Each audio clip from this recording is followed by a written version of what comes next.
अस्सलामुअलैकुम, कैसे हो आप सब लोग। अल्लाहुम्मा सल्ली अला मोहम्मद व अला आली मोहम्मद। शफीक रमान रोटी खोल दे, ये था पंजाब नहीं जाऊंगा एक डायलॉग जो कि बहुत फेमस हुआ था। तो जनाब शफीक रमान को कोई बता दे कि इधर नाश्ता खुल चुका है और नाश्ता आपको बुला रहा है। आप भी मेरे साथ नाश्ता कर लें। नाश्ते में आपको मिलेगा जनाब केक मिलेगा, हाफ फ्राई अंडा मिलेगा, साथ ब्रेड मिलेगी, साथ बिस्किट मिलेंगे और साथ फ्रूट मिलेगा। नाश्ते में आपको फ्रूट भी मिलेंगे जनाब। जो लोग डाइट कॉन्शियस हैं उनका भी पूरा पूरा ख्याल है। और साथ बिस्किट भी है बाय द वे, और साथ चाय भी है। याहू, चाय मेरी फेवरेट है, चाय मैं पीती हूँ जनाब। चीनी कम पत्ती ज़्यादा, दूध कम पानी ज़्यादा, और पका पका के पत्ती की हड्डियों में से जो है ना मिख निकाल ली जाए, फिर जो चाय बनती है वो मेरी मोस्ट फेवरेट चाय है। अच्छा जी, नाश्ते के बाद हम लोगों ने खाया फ्रूट, और फ्रूट खाने के बाद मैंने तैयारी की जनाब हज़रत खुमैर बिन रबी रज़ी तआला अन्हु के कब्र मुबारक कह लें या मज़ार मुबारक पर जाने की। यहाँ मैं एक चीज़ क्लियर करती चलूँ कि देने वाली ज़ात, लेने वाली ज़ात, खालिक, सब कुछ हमारे अल्लाह रब्बुल इज़्ज़त है। जब हम कहते हैं ला इलाहा इल्लल्लाह, अल्लाह के सिवा कोई माबूद नहीं, तो हम इस चीज़ का इकरार करते हैं कि हर तरह से हमारे जो काम आ सकते हैं वो अल्लाह रब्बुल इज़्ज़त है। अल्लाह के अलावा किसी के पास इतनी पावर नहीं है कि जो हमारी मदद कर सके, और अल्लाह ही हमारा बेहतरीन मददगार है। अच्छा जनाब, ये कब्र मुबारक जो थी ये हमें बताई थी खाला के ससुराल वालों ने कि यहाँ पर एक सहाबी रसूल सल्लल्लाहु अलैहि वसल्लम है, उनकी कब्र मुबारक है। तो मेरा बेख्तियार दिल चाहा कि मैं ज़ियारत करती चलूँ। ये जनाब मेरा मकसद हरगिज़ भी मज़ारात पर जाना और उनको फ़रोग़ देना नहीं है। ये सिर्फ सहाबी रसूल की कब्र मुबारक थी, इसलिए मैं यहाँ पर आई थी।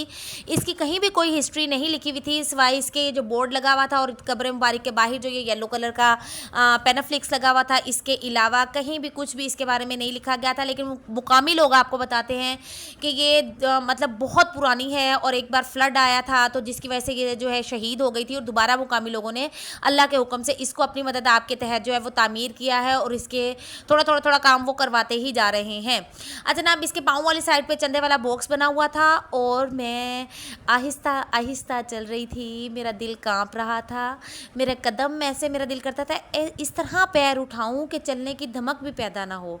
तो मैंने हाथ लगाया, फिर मुझे एकदम से ख्याल आया कि कहीं ये कोई बिद्दत या कोई इस तरह का ना हो जाए मेरा ये अमल। फिर मैंने हाथ हटा लिया। मुझे ख्याल आया कि मैं तो एक गुनाहगार बंदी हूँ, मैं कैसे इनकी कब्र मुबारक को जो है वो टच कर रही हूँ। और बस एक अजीब सी फीलिंग्स थी, एक अजीब सा दिल की कैफियत थी। मैं आपको नहीं बता सकती कि मेरे दिल की क्या कैफियत थी, और स्टिल देखते हुए भी मेरे दिल की क्या कैफियत अब है मैं नहीं वो लफ्ज़ों में बयान कर सकती। एहतरामन मुझे ऐसा लगता था मेरी पलकें भी ज़ोर से ना झपकी जाएँ, मेरे हाथ मेरे पैर सब एहतरामन ऐसे धीमे धीमे से चलें कि बस कोई धमक कोई शोर कुछ भी पैदा ना हो। अच्छा, ये कब्र मुबारक के ऊपर दो गुंबद हैं, अंदर कब्र तो एक है, ऊपर गुंबद पता नहीं क्यों दो हैं। तो ये दो गुंबद हैं जो कि अंदर से इस तरह के दिख रहे थे, और इसके अंदर ये लाइट का प्रॉपर बंदोबस्त था, ठीक है, हवा का भी गुजरने का बंदोबस्त था। और ये इस तरह से बनाए जाते हैं ना ये गुंबद कि इनके अंदर बारिश जो है वो डायरेक्टली नहीं आती, ठीक है, ताकि जो है कब्र मुबारक वगैरह जो है वो गीली ना हो, मतलब इस तरह से ना, तो इस वजह से तो ये इस तरह से बने हुए थे। अंदर ये एक अलमारी बनी हुई थी जिसके अंदर कुरान पाक वगैरह रखे हुए थे, कैमरास भी लगे हुए थे इसके अंदर, और जो सर वाली साइड पे पगड़ी बनी हुई थी ना उसके ऊपर मुख्तलिफ गौसे पाक और इस तरह से ना मुख्तलिफ बुज़ुर्गों के नाम वगैरह लिखे हुए थे। तो यहाँ पे सिपारे वगैरह भी पड़े हुए थे। एक्चुअली इसके कब्र मुबारक का जो ये अहाता है ना, इसके अंदर ही उन्होंने मस्जिद भी बनाई हुई है। तो मतलब ये कब्र वाला जो एक है ना ये अहाता, इसके बाहर मतलब सहन के अंदर एक अलग से मस्जिद भी बनी हुई है। तो वहाँ पे बैठे हुए बच्चे और बच्चियाँ पढ़ रहे थे। अच्छा, ये जो आपको प्लेट में रखा हुआ दिया लग रहा है ना, यहाँ पे कोई दिए वगैरह नहीं थे अल्हम्दुलिल्लाह। तो दिया नहीं था वो, आई थिंक अगरबत्तियाँ लगाने के लिए एक स्टैंड सा होता है कोई, तो वो प्लेट के अंदर पड़ा हुआ था। तो खुशबू वगैरह के लिए इस मौसम में वैसे ही तो फिर वो लगाते होंगे खुशबू वगैरह के लिए। और सराहने वाली साइड पे पगड़ी पड़ी हुई थी, और पाँव वाली साइड पर जो है वो चंदे वाला बॉक्स था उनके।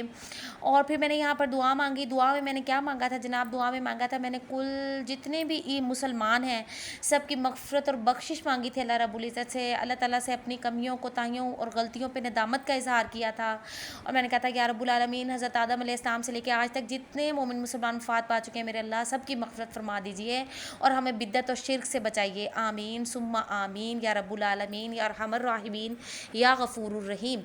अच्छा जी, हम कब्र मुबारक का जो कमरा सा बना हुआ था, एक समझ लें अहाता सा, उससे बाहर सहन में आ गए थे। सहन के इस साइड पे भी छोटी-छोटी कब्रें थी जो कि वो कह रहे थे कि मुकामी लोगों ने बनाई हुई हैं। और यहाँ पर अच्छा राइट साइड पे छोटी-छोटी कब्रें थी और लेफ़्ट साइड के ऊपर जो है ये देखें, ये मस्जिद थी। यहाँ पे बच्चियाँ और बरामदे में बड़े-बड़े लड़के बैठे हुए पढ़ रहे थे ना, मस्जिद थी ये। तो मुझे बड़ा अच्छा लगा कि अल्हम्दुलिल्लाह दीन का काम हो रहा है। और ये मस्जिद के ऊपर जो 2 गुंबद थे हरे रंग के, और थोड़ा आई थिंक कि इनको नबी अकरम सल्लल्लाहु अलैहि वसल्लम के गुंबद मुबारक थोड़ी उसकी ना शबीह देने की कोशिश की गई थी। अच्छा जी, ये एक रास्ते में बैठी हुई थी अम्मा जी कह लें या आंटी जी, इन्होंने हर तरह का कड़ा छल्ला कह लें और अंगूठियाँ और तस्बियाँ गले में, हाथों में, बाजुओं में पहनी हुई थी।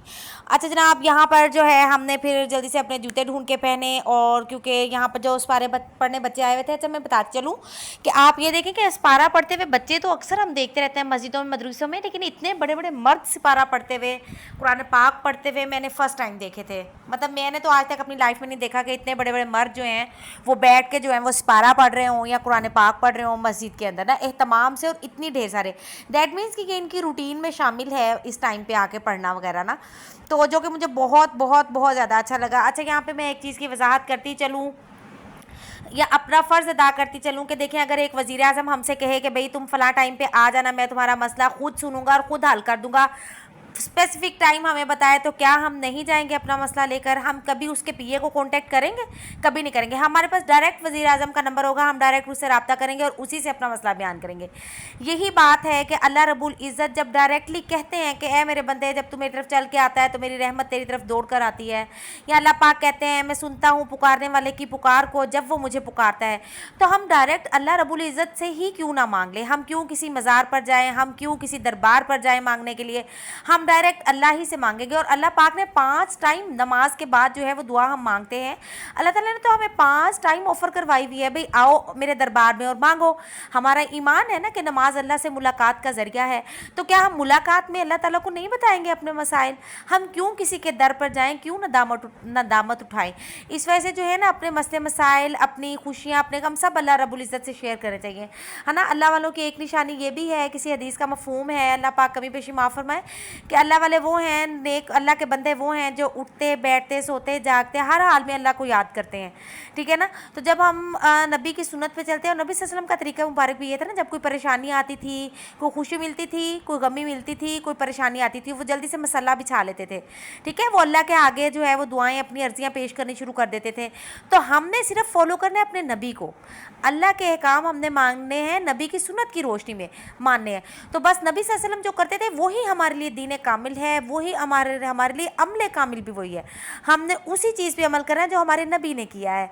और जनाब मैंने आप लोगों से कहा था, थंबनेल पे लिखा हुआ है कि रिज़्क़ में इजाफे का वजीफ़ा, तो जनाब अल्लाह ताला कुरान पाक में फरमाते हैं ला इन शकरतुम ला ज़ीदन्नकुम, अगर तुम मेरा शुक्र अदा करोगे तो मैं तुम्हें ज़्यादा दूंगा। तो समझ में ये आया है कि ज़्यादती का जो है, किसी भी चीज़ को बढ़ाने का जो वजीफ़ा है वो एक यही है कि अल्लाह का शुक्र अदा किया जाए। जितना ज़्यादा हम शुक्र अदा करेंगे, अल्लाह ताला हमें उतना ही अपनी नेमतों से, अपनी रहमतों से नवाजेंगे। इसके अलावा तो फिर आमाल हैं, आप नमाज़ पढ़ें, अल्लाह का वादा है जो नमाज़ पढ़ेगा उसको 5 इनामात मिलेंगे, जिसमें से एक इनाम जो है वो रिज़्क़ में इजाफे का भी है। तो इसी तरह बिस्मिल्लाह पढ़कर घर में दाखिल हों, उससे भी अल्लाह का वादा है कि रिज़्क़ में इजाफा होगा। तो इस तरह आमाल हैं। लेकिन अगर कोई आप कहें वजीफ़ा वगैरह, तो फिर ला इन शकरतुम ला ज़ीदन्नकुम, ये सूरह इब्राहीम की आयत नंबर 7 है। अगर तुमने वाकई शुक्र अदा किया तो मैं तुम्हें और ज़्यादा दूंगा। भाई फार्मूला तो अल्लाह पाक ने हमें पकड़ा दिया है। अल्लाह पाक हमें अमल करने की तौफीक अता फरमाए। अपना ख्याल रखिएगा, चैनल को सब्सक्राइब कीजिएगा, वीडियो को लाइक लाजमी कर दीजिएगा, और अगर आपकी कोई अपनी ओपिनियन भी है तो आप लिख सकते हैं। अल्लाह हाफिज़।